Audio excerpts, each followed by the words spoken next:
मेरे प्रिय बच्चे, जब दिव्य शक्तियां चाहती हैं कि तुम तक कोई संदेश पहुंचे, तो वो हर हाल में तुम तक पहुंच ही जाता है। और आज दिव्य शक्तियां चाहती हैं कि तुम तक ये संदेश पहुंच ही जाए।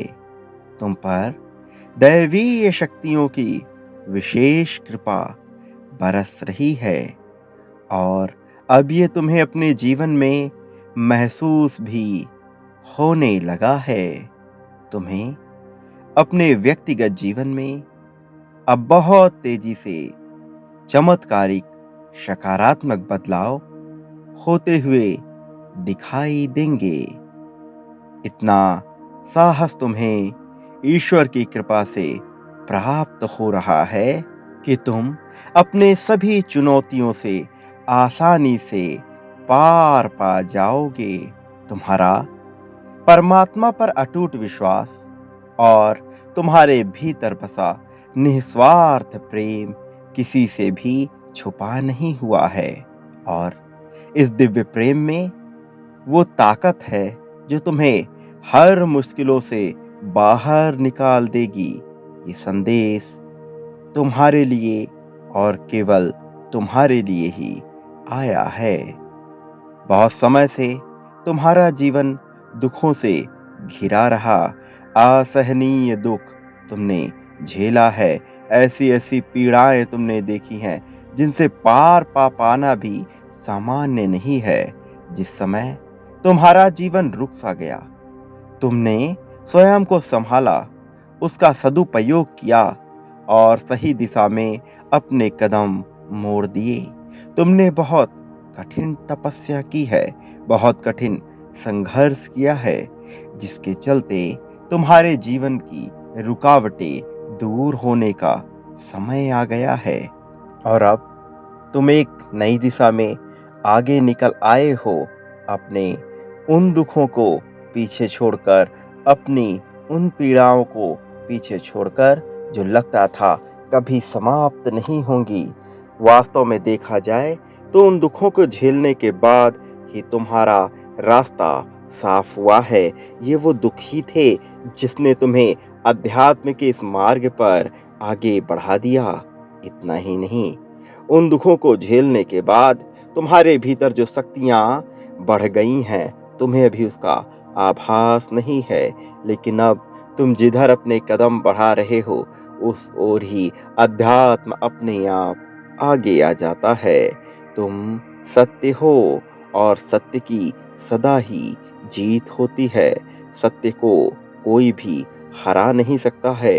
तुम्हारे जीवन में सफलता और नई उपलब्धियां अब बाहें फैलाकर आ रही हैं। कुछ ऐसे लोग हैं जो तुम्हारे जीवन में रुकावटें लाने के प्रयास में ही लगे रहते हैं। वो अपना पूरा ध्यान, अपना पूरा समय, अपनी पूरी ऊर्जा इस बात पर ही केंद्रित करते हैं कि कैसे तुम्हारी हार हो जाए, कैसे तुम जीत को हासिल ना कर पाओ, कैसे तुम्हारी बदनामी हो जाए और कैसे असत्य जीत जाए, कैसे शैतान की विजय हो जाए। लेकिन ऐसा हो नहीं सकता, क्योंकि तुम पर दिव्यात्मा का हाथ है। अब जीत तुम्हारी ही होनी है। तुम वो सब कुछ हासिल करने वाले हो जो तुम्हें प्राप्त होना चाहिए। मेरे प्रिय, शैतान कभी जीत नहीं सकता, फिर चाहे वो कितने भी अथक प्रयास क्यों ना कर ले, फिर चाहे वो किसी मनुष्य के भीतर उतरकर उससे अपने कार्य क्यों ना करवा ले, फिर चाहे वो किसी दिव्य आत्मा को ही अपने कब्जे में क्यों ना कर ले, फिर भी अंततः विजय पुण्य आत्मा की ही होती है।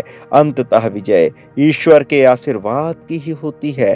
और तुम ईश्वर की आशीर्वाद से भरे हुए ऐसे ऊर्जा के बिंदु हो जिसे समाप्त कर पाना कतई संभव नहीं है, क्योंकि जिसका कोई अंत ही नहीं, जिसकी कोई शुरुआत ही नहीं, जो बिंदु है, जो सदा से रहा है, जो सदा ही रहेगा, उसे कोई भला कैसे समाप्त कर सकता है।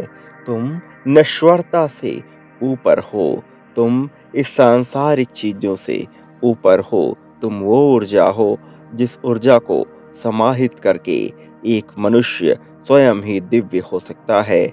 तुम वो ऊर्जा हो जिस ऊर्जा को प्राप्त करके एक संपूर्ण संसार की सकारात्मक रचना रची जा सकती है। तुम ही सृजनकर्ता हो, तुम्हें हराया नहीं जा सकता। और जब कि तुम पर मेरा पूरा हाथ है, जबकि तुम पर मेरा पूरा सहयोग है, जबकि तुम्हारे साथ तुम्हारे पूर्वज, दिव्य आत्माएं, अदृश्य फरिश्ते मौजूद हैं, तो तुम्हें हरा पाना किसी भी हाल में, किसी भी सूरत में संभव नहीं है। फिर चाहे कितनी ही काली शक्तियां अपना पूरा वर्चस्व लगा के पूरे प्रचंड रूप में तुम पर क्यों ना हावी ही हो जाएं, फिर भी तुम्हें हरा नहीं सकते।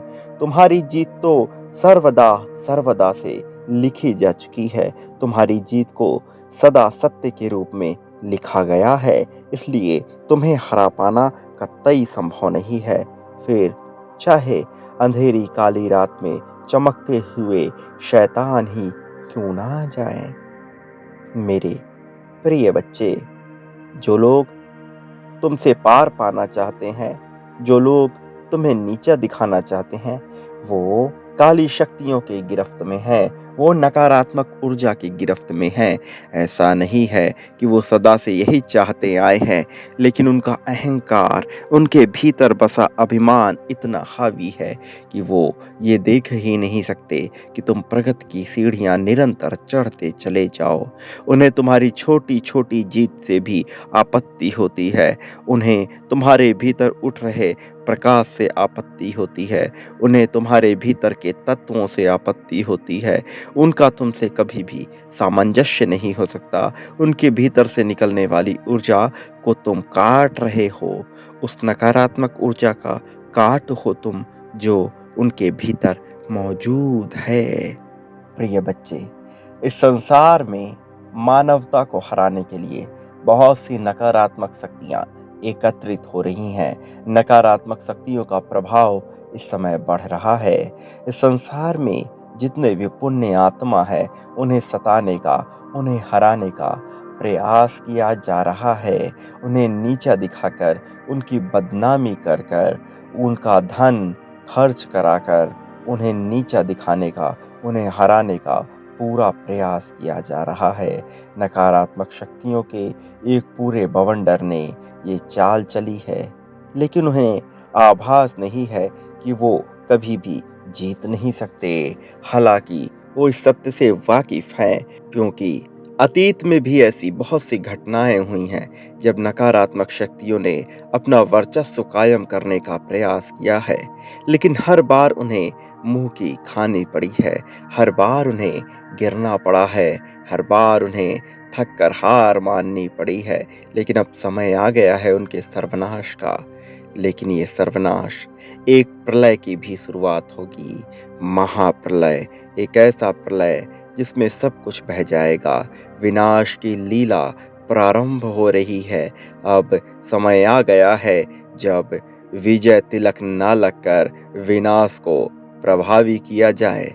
लेकिन ऐसे समय में भी वो सभी पुण्य आत्माएं जो अपनी पुण्यता से, अपनी दिव्यता से मानवता को जीवित रखे हैं, जिनके भीतर अहंकार, अभिमान, ईर्ष्या, द्वेष नहीं पनप रहा है, जिन्होंने अपने अहंकार, अपने अभिमान, अपने मैं पर काबू पाने का प्रयत्न किया है, उनकी ऊर्जाओं ने इस प्रलय काल में भी जीत को आकर्षित कर लिया है।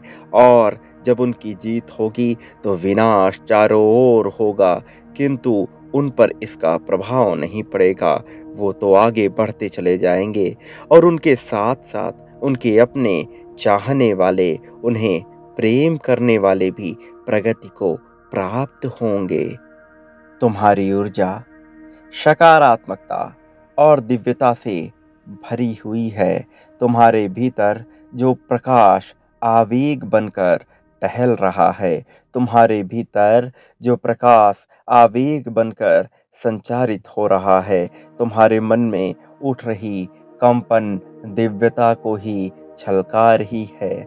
और ऐसी स्थिति में तुम ये देख पाओगे कि धीरे धीरे बहुत से लोगों को हानि उठाना पड़ रहा है।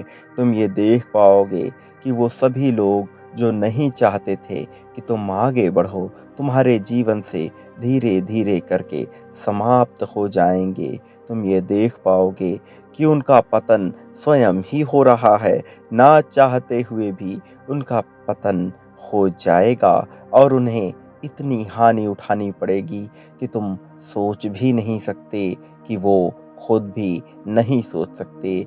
लेकिन इसके कारण तुम नहीं हो, इसका कारण मैं नहीं हूँ, इसका कारण ऊर्जा नहीं है, इसका कारण कोई शैतान भी नहीं है।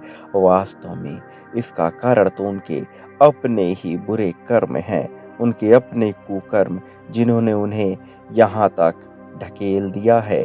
लेकिन इसके साथ ही तुम ये देखोगे कि तुम उनके समकालीन होते हुए भी प्रगति की ओर बढ़ रहे हो और तुम्हारे साथ साथ तुमसे प्यार करने वाले, तुम्हारी चाह करने वाले, तुम्हारे बारे में अच्छा सोचने वाले भी तुम्हारे आभा मंडल के प्रभाव में आकर प्रगति को प्राप्त करेंगे। यद्यपि उनकी प्रगति उतनी नहीं होगी जितनी तुम्हारी होगी, लेकिन फिर भी विनाश के इस काल में जीत उन्हें भी हासिल होगी। इस जीत की गाथा आज से नहीं लिखी गई है, वर्षों पहले, सदियों से, अनंत काल से लिखी जा रही है। ये जीत बहुत पुरानी है। तुम्हें जब यह जीत प्राप्त होगी तो तुम महसूस कर पाओगे कि ऐसा तुम्हारे साथ पहले भी हुआ है, क्योंकि तुम पहले से ही दिव्यात्मा रहे हो, तुम पहले से ही ऊर्जा के भंडार रहे हो। वो ऊर्जा जो लोगों को अपने साथ ले जाने को प्रेरित करती है, वो ऊर्जा जो नेतृत्वकर्ता के भीतर होनी चाहिए, वो ऊर्जा जो देवताओं के भीतर बसी होती है, वो ऊर्जा जो दिव्यता से परिपूर्ण होती है। और इसका कारण ये है कि तुम्हारा वास्तविक संबंध कभी भी इस भौतिक जगत के, लौकिक जगत के लोगों से रहा ही नहीं है। तुम्हारा वास्तविक संबंध तो पारलौकिक रहा है। तुम्हारा वास्तविक संबंध तो दिव्य लोक से रहा है। तुम्हारा वास्तविक संबंध तो सदा से ही पुण्य आत्माओं से रहा है। तुम अणुओं के वो कण हो जिसके एक एक छोर में भी सकारात्मकता विद्यमान है। वो नीला प्रकाश जो तुम्हारे भीतर गुजर रहा है, वो तुम्हारे भीतर के ऊर्जा चक्र से मिल करके बहुत तेजी से लोगों को अपनी ओर आकर्षित कर लेता है और तुम्हारे द्वारा निकली हुई वाणी लोगों को मंत्रमुग्ध कर सकती है। तुम्हें अभी इसका आभास नहीं है, तुम्हें अभी इसका ज्ञान नहीं है, लेकिन धीरे धीरे तुम ये समझ पाओगे जो बात मैं अभी तुमसे बता रहा हूँ, कि कैसे ऊर्जा का एक पूरा पिंड तुम्हारे आसपास विद्यमान है, कैसे तुम जीत को सदा ही आकर्षित करते आए हो, कैसे लोग तुम्हारी बातों से प्रभावित होते चले जा रहे हैं। मेरे प्रिय, इस अनंत ब्रह्मांड में बहुत सी ऊर्जाएं विद्यमान है, बहुत सी ऊर्जाएं जो नवीन हैं, बहुत सी ऊर्जाएं जो प्राचीन है, लेकिन हर एक से तुम्हारा संबंध रहा है। फिर चाहे वो बेहतर रहा हो, फिर चाहे वो बेहतर ना रहा हो, चाहे वो जीव रहा हो, चाहे वो अजीब रहा हो, चाहे पक्षी रहा हो, चाहे सूक्ष्म जीव रहा हो, चाहे वृक्ष रहा हो, चाहे निर्जीव वस्तुओं की ऊर्जा ही क्यों ना हो, तुम्हारा संबंध सबसे ही सदा से ही रहा है। तुम्हें केवल अपने भीतर झांकना है, फिर तुम ये जान पाओगे कि कैसे संपूर्ण ब्रह्मांड में प्रसारित हो रही समस्त ऊर्जा को तुम अपनी ओर आकर्षित कर सकते हो। और एक बार तुमने इस पे नियंत्रण पा लिया तो फिर तुम इस संसार में जो चाहो उसे प्राप्त कर सकते हो। एक बार जब तुम अपने भीतर उतरोगे तो तुम जान पाओगे कि तुम कितनी सीमित मात्रा में चीजों को सोच रहे हो। तुम कैसे एक बड़े बृहद विशाल ऊर्जा के भंडार होते हुए भी बहुत छोटी से छोटी चीजें मांग रहे हो। और तुम्हारी ये मांग तो बहुत ही जल्द पूर्ण हो जाएगी, लेकिन तुम्हें अपनी मांग को बढ़ाना होगा, तुम्हें अपनी चाहतों का विस्तार करना होगा, तुम्हें उच्च श्रेणी की चीज़ें माँगनी होगी।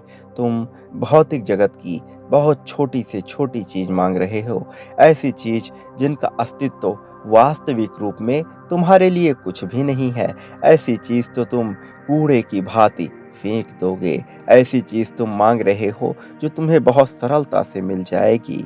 एक बार अपने मन मस्तिष्क में उतरो, एक बार अपनी चाहतों का विस्तार करो, एक बार आशा से ऊपर उठकर वर्तमान में झाँको, एक बार अपने भीतर की ऊर्जा चक्र को समझो। वो प्राप्त करो जो प्राप्त करना तुम्हारा अधिकार रहा है, वो प्राप्त करो जो अब तक तुमने हासिल नहीं किया है, वो प्राप्त करो जो वास्तविक रूप से तुमसे संबंधित है। इसके अलावा तुम्हें जो कुछ भी चाहिए वो स्वतः ही तुम्हारे चरणों में आ गिरेगा। इसके अलावा तुम जिस भी चीज़ की कामना कर रहे हो वो तुम्हें बेहद ही आसानी से मिल जाएगा। लेकिन तुम्हें अपने भीतर झाँकना होगा। प्रेम, भौतिक वस्तुएं, सम्मान, पद, प्रतिष्ठा, इनसे ऊपर उठकर सोचो। ये सारी चीज़ें तो तुम्हें बहुत ही आसानी से मिलने वाली हैं, इसलिए सदा इसका विचार ना किया करो। वो सोचो जो अभी तक तुम सोच नहीं पाए हो। प्रिय बच्चे, तुमने सदियों से मनुष्य जीवन को अपनाया है, लेकिन इससे पहले बहुत सी योनियों में तुम्हारा जन्म हुआ है। उन योनियों में भी जिनका अभी तुम्हें ज्ञान नहीं है, उस प्रकार के जीव भी तुम रह चुके हो जिसके बारे में तुम्हें कुछ भी ज्ञात नहीं है। एक ऐसा जीव जो तुम्हें स्पष्ट रूप से नजर भी ना आए, तुम उस जीवन को भी जी चुके हो। बहुत से जीवन का अनुभव लिया है तुमने, लेकिन जब से तुमने मनुष्य रूप को धारण किया है, तुम्हारी सोच बहुत छोटी हो गई है और तुम बस कुछ भौतिक वस्तुओं के माया जाल में फंस कर रह गए हो।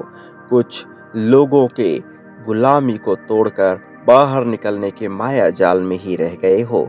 लेकिन तुम्हें इससे ऊपर सोचना होगा, क्योंकि तुम ना तो दासता के लिए आए हो, ना तो बंधन के लिए आए हो, ना किसी की गुलामी करने आए हो, ना किसी की चाटुकारिता करने आए हो।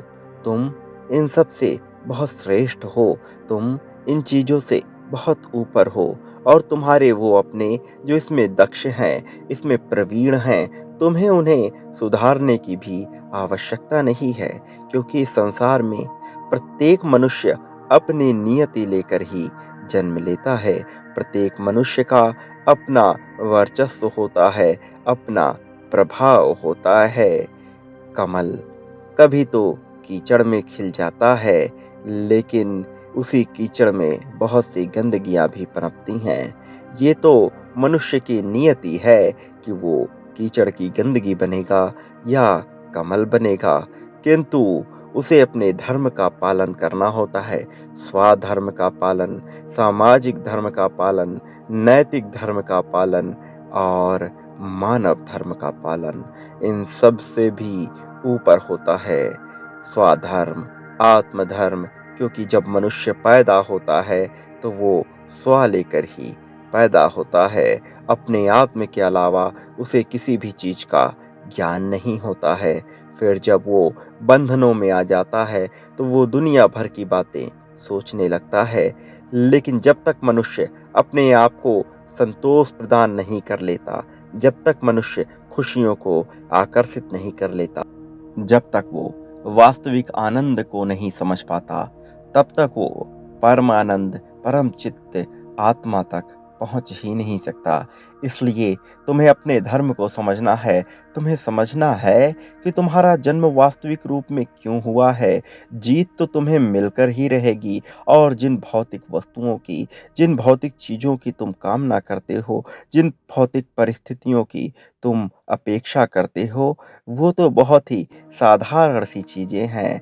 वो तो एक पुष्प के बिछ जाने के समान है। वो ऐसा है जैसे तुम हाथ फैलाओ और तुम्हारे हाथों में, तुम्हारी हथेलियों में एक फल प्रदान कर दिया जाए। ये बहुत ही सामान्य सी घटना है, ये सब तुम्हें बहुत ही आसानी से मिल जाएगा।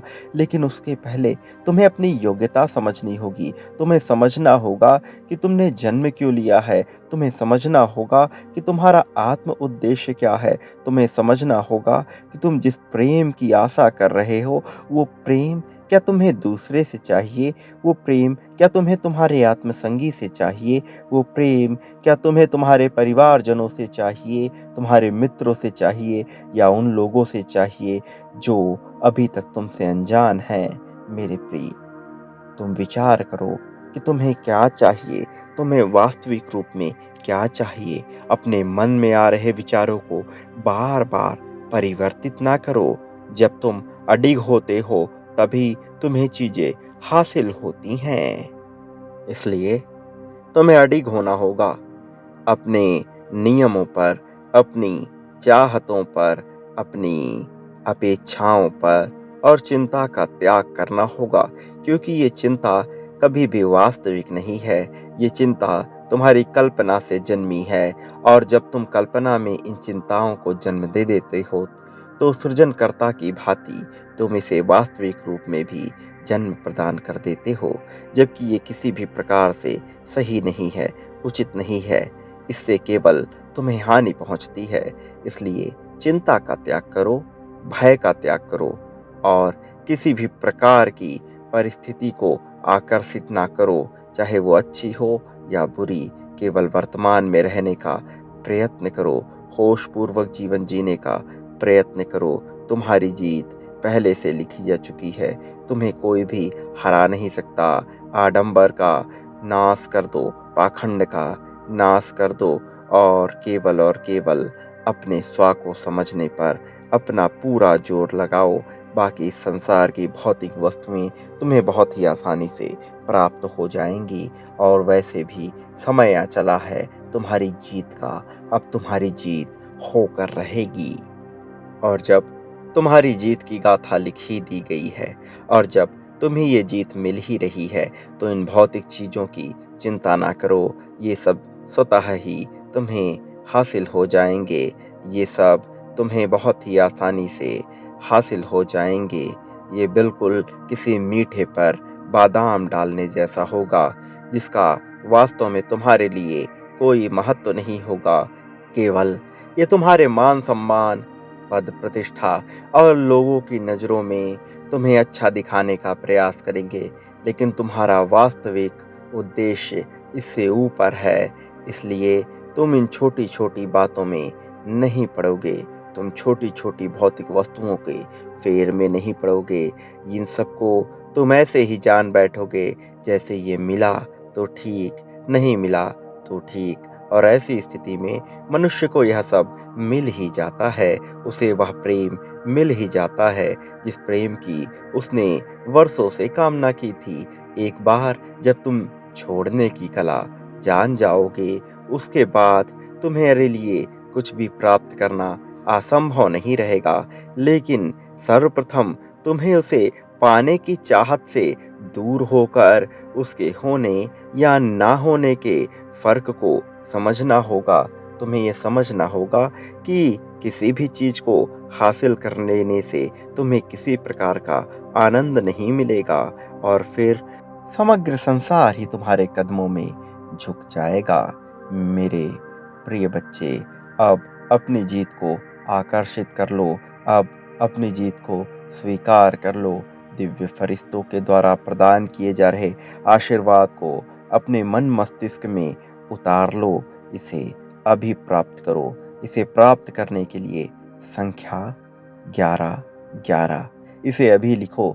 साथ ही ये लिखना बिल्कुल मत भूलो कि मैं भाग्यशाली हूँ और जीत को निरंतर आकर्षित कर रहा हूँ।